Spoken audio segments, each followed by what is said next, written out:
നമ്മൾ ഇത്തരത്തിലുള്ള 1.5 വോൾട്ട് ബാറ്ററികൾ സാധാരണയായി ക്ലോക്കുകളിലും റിമോട്ടുകളിലും ഒക്കെ ഉപയോഗിക്കാറുണ്ട്. ക്ലോക്കുകളിലും ടി വി റിമോട്ടുകളിലും ഉപയോഗിക്കുമ്പോൾ കുറേ കാലം നിൽക്കുമെങ്കിലും ഇത്തരത്തിലുള്ള RC കൺട്രോളറുകളിലൊക്കെ ഉപയോഗിക്കുമ്പോൾ വേഗം തന്നെ ചാർജ് തീർന്നു പോകാറുണ്ട്. ഇതിന് പകരമായി നമുക്ക് ഇത്തരത്തിലുള്ള 1.5 വോൾട്ട് റീചാർജബിൾ ബാറ്ററികൾ നമുക്ക് ഉപയോഗിക്കാവുന്നതാണ്. ഇത് പോർട്രോണിക്സ് എന്ന കമ്പനിയുടെ ലിത്തിയസ് എന്ന ബാറ്ററിയാണ്. രണ്ടെണ്ണത്തിൻ്റെ വില 400 രൂപയാണ്. ഇതിൻ്റെ AA ടൈപ്പും AAA ടൈപ്പും അവൈലബിൾ ആണ്. ഈ ബാറ്ററിയിൽ തന്നെ ഒരു ടൈപ്പ് സി സോക്കറ്റ് കാണുവാൻ സാധിക്കും. ഇത് തന്നെയാണ് ഇതിൻ്റെ പ്രത്യേകത. നമുക്ക് ഈ ഒരു ബാറ്ററി ഏതെങ്കിലും ഒരു ചാർജർ ഉപയോഗിച്ച് ചാർജ് ചെയ്യാവുന്നതാണ്. ഇതിനുവേണ്ടി തന്നെയുള്ള ഒരു ഡെഡിക്കേറ്റഡ് ചാർജറുകൾ ഉപയോഗിക്കേണ്ട ആവശ്യമില്ല. ഈ ഒരു പ്ലാസ്റ്റിക് ബോക്സിലാണ് ബാറ്ററി വരുന്നത്. കൂടെ തന്നെ 2 ടൈപ്പ് സി ഹെഡ് വരുന്ന ഒരു USB കേബിളും വരുന്നുണ്ട്.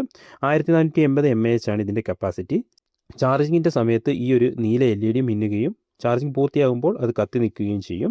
ഈ ഒരു ബാറ്ററി വരുന്നത് 3 മാസം വാറണ്ടിയോട് കൂടിയാണ്. ഇതിൻ്റെ ലിങ്ക് കമൻറ്റ് സെക്ഷനിൽ കൊടുത്തിട്ടുണ്ട്. ആർക്കെങ്കിലും വേണമെങ്കിൽ വാങ്ങി ഉപയോഗിക്കാം. അപ്പം ഓക്കെ, ബൈ.